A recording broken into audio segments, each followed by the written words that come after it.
And as a sub, you are to pay your Dom respect. Yeah, goddess, I've always wanted to try getting on my knees for you, at your command, of course, and sucking your toes.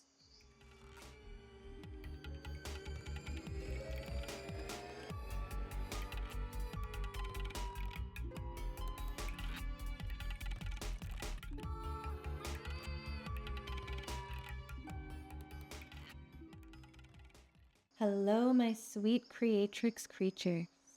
What if I told you that control was not the true power in a Dom-sub relationship, but in fact it was actually respect? In this video, we're going to explore how respect and consent are not just guidelines, but they're actually the foundational pieces to fulfilling and healthy Dom-sub relationships.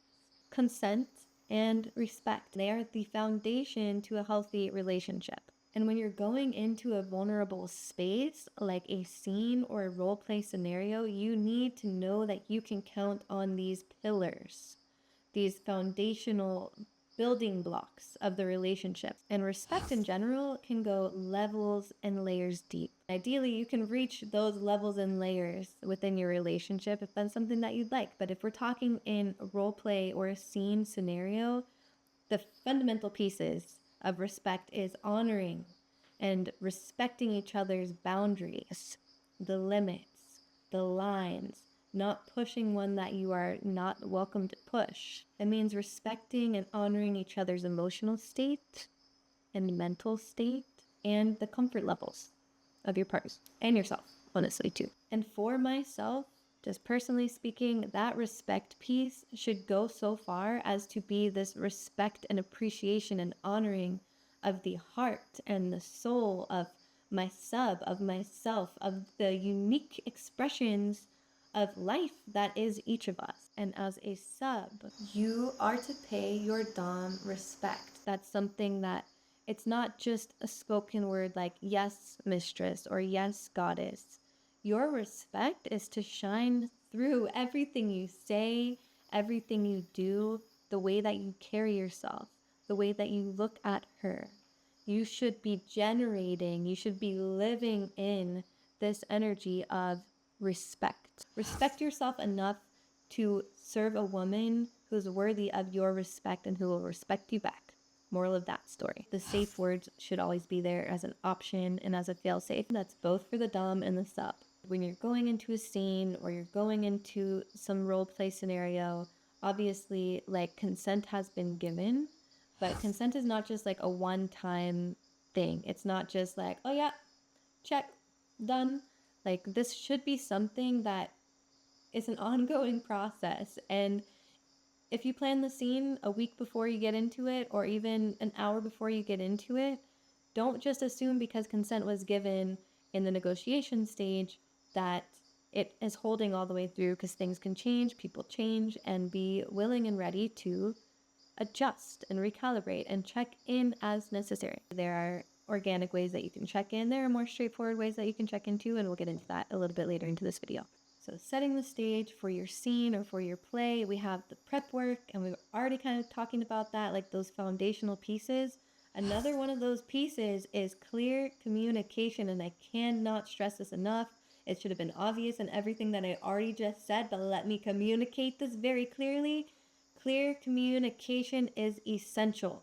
It is the foundation to any successful relationship, and it is necessary in a DS dynamic scene or role play as well. Without it, even the best of intentions can lead to some discomfort or some trauma or pain, and we don't want to do that. All right, we don't want that. We're gonna be as clear as we can be, and this should be a constant development, because I think we could all be better communicators. You know, we talk about like hard limits and soft limits. So my definition, for example, of hard limits, and this is the little pro tip, check in that you have the same definition when you're talking about boundaries and limits. Because my definition for a hard limit is just like, heck no, off the table, that's just a no. Clear boundary, hard line, no. Soft limit could be something like, I'm really interested in this thing, but it kind of scares me. So I would need to approach it with caution. A soft limit could also be, I have trauma around this thing. It should be approached with caution, but I don't want to avoid it forever. you know? So for some people, their soft limits could be, this is like my area of focus and growth and expansion. Like that's what I want to explore. For others, it could be, whoa, scary, not a hard limit, but I'd rather not, you know? And it can be a mix of different things for different people. So check in. And it's not just checking in like, hi, so are your soft limits things that you want to explore or things you'd rather not? It's like, would you like to explore this and maybe like push that a little bit? You're going to want to check in with each soft limit and also ask the questions. Again, like, do you have prior experiences to this? Like, is there something I should know about this soft limit that would allow me to best support you? So check in, and make sure you have the same definitions for words, because we don't want there to be a miscommunication in that way. Make sure that you're on the same page with your Dom, be clear with your limits, and be clear about what each soft limit means to you and how you would like to approach it or not. I just want to put a little disclaimer out there. Do not take what I'm about to say and use it as an excuse to fetish dump or fantasy dump your thoughts and desires and wants on any woman, especially if you aren't in an agreed upon dynamic, okay? And I hate that I have to say this, but I've seen what it's like out there, you guys. Don't do that shit. Even when you're in a relationship or an established dynamic with a woman, you need to be considerate about when and where and how you are opening the conversation to things like fantasies and desires and limits. Public spaces, maybe not the place to do it. If your dom is or woman is having a casual conversation with you and you just throw your fantasy in there, just insert it like that, it might not go over so well. And I don't know if I know any dom who likes to feel like a sub is trying to top from the bottom. So you also want to be mindful, maybe, of how you propose these ideas. For example, do not do something along these lines. Oh yeah, tell me to get on my knees and lick your toes. No, thanks. No thanks. But you could try something like, yeah, goddess, I've always wanted to try getting on my knees for you, at your command, of course, and sucking your toes, right? Like, and again, context and timing and all of this is important, but if the space has been open for that conversation, your dom is clearly in a space where she's wanting to have this conversation with you too. It works for her. The time, the setting, that would be a better way to approach it.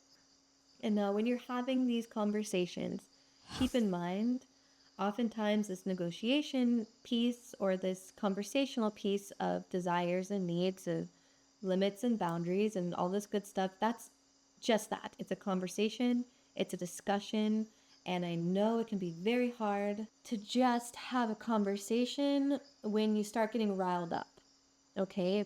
But you need to be mindful about keeping it a conversation and a discussion and following your dom's lead and not trying to pull the conversation into fantasy land or inject a ton of super fetishized, highly sexualized energy into a space that's supposed to be like a meeting of the minds and hearts. We're not yet in the scene. Save that energy for the scene. Okay, so we've done like the foundational respect and communication and consent and limits and boundaries and what's your fantasy. Fantasy. Oh yeah. We've talked about all of this. Now we get to dive in and we get to plan the scene or the role play scenario. Ah, yeah, that's what you're like, finally, that's what I want. Sorry, we can't just skip steps. Like I said, you have to build the foundation. You don't want your house falling apart, do ya? No. This is where you get to co-create with respect. So here's the deal. Every relationship is unique and is different, and there would be some doms and subs or dom sub pairs that might prefer to plan things to the T. For example, we're going to start at this time, 1 o'clock. By 1:05, we will be doing XYZ. We'll do that until 1:30. At 1:30, we're going to do this. at 1:45, we're going to do this thing. And then by 2 o'clock, we should be aftercare at 2:15. And there are others that might really enjoy and appreciate the organic flow. I lean more towards, I like spontaneity. I like to organically be in the scene with my sub because I just find that that's a lot more real. But again, that doesn't mean that the other isn't. Maybe it's just not my preference. Everyone's going to approach this differently. But as you're planning the scene, you're speaking to the elements that you want to play with, that are on the table, elements that are off the table, and you might, again, plan boom, boom, boom, boom, and have this set. Okay, I'm going to put that aside because these structured people already planned and created their whole thing together. And again, it's a co-creation. But when you are doing this more organic piece or approach, and of course you can do anything in between, you might want to discuss more than you know that you can actually fit into that scene, because some elements might organically come up and oh, we want to do this thing for as long as we want to do it, right? And this thing was on the table, but that's just not in the flow right now. So we'll save that for another day, right? And so you have the space to squirt the colors on the palette.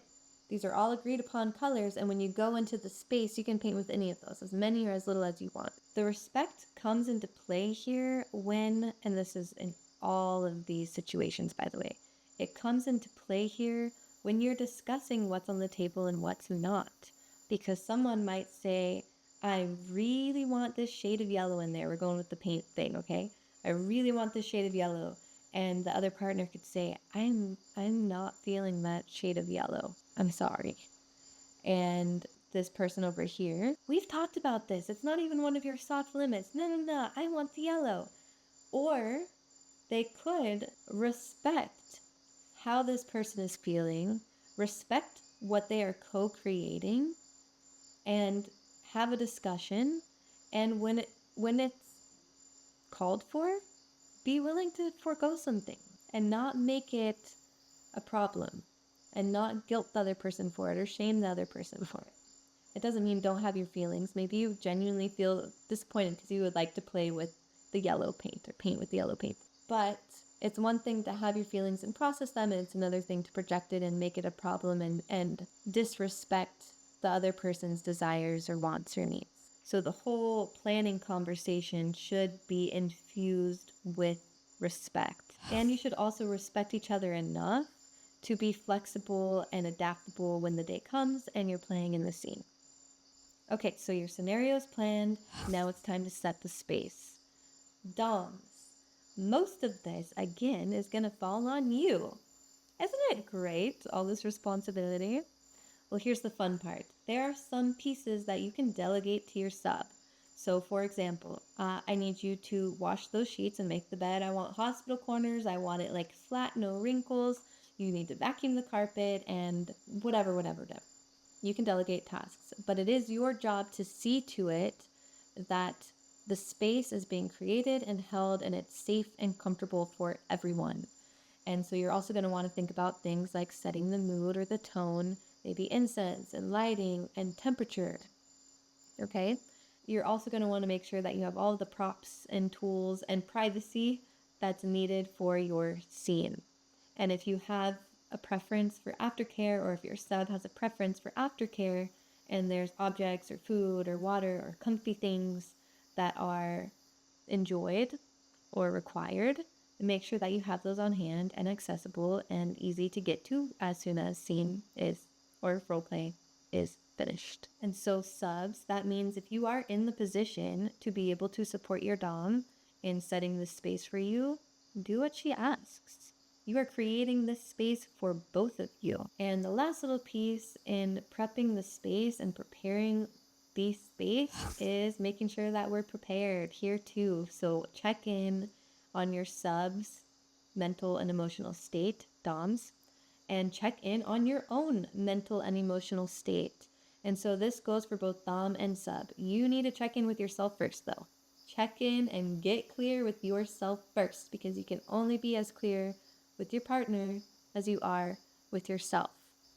So if Sub, if Dom checks in and is like, how are you feeling as we prepare for the scene? How is your body feeling? Where are your emotions right now? Where is your mind? If you don't have answers for this, say so. Give yourself the space to feel, get clear with yourself, and communicate clearly with your Dom. And Doms, same goes for you. If you are in a mental or emotional state that is not clear, is not balanced, and you're not prepared for the scene, say something and do something about it. It doesn't mean that the scene's off, right? You might actually have some practices or techniques or something that you can do to make sure that you're in the right headspace. But don't, again, just bulldoze your way into the scene because you have this expectation. Now you get to step into the space of the scene or the role play scenario, and you get to put into practice everything that we've just talked about. So the clear communication, the holding space for each other, the honoring the limits and the boundaries, the honoring of the fact that you are in this vulnerable space with another being. That means honoring boundaries and limits, respecting your partner, and exploring with them while not losing yourself. Not only do you get to enjoy a hopefully really awesome, spicy, sexy, fun scene, but you also get to deepen your relationship with your partner. You get to strengthen your bonds and trust. You get to practice honoring boundaries, your own and your partner's. You get to explore parts of yourself and parts of your partner, your Dom or your sub, that you might not have seen or known before.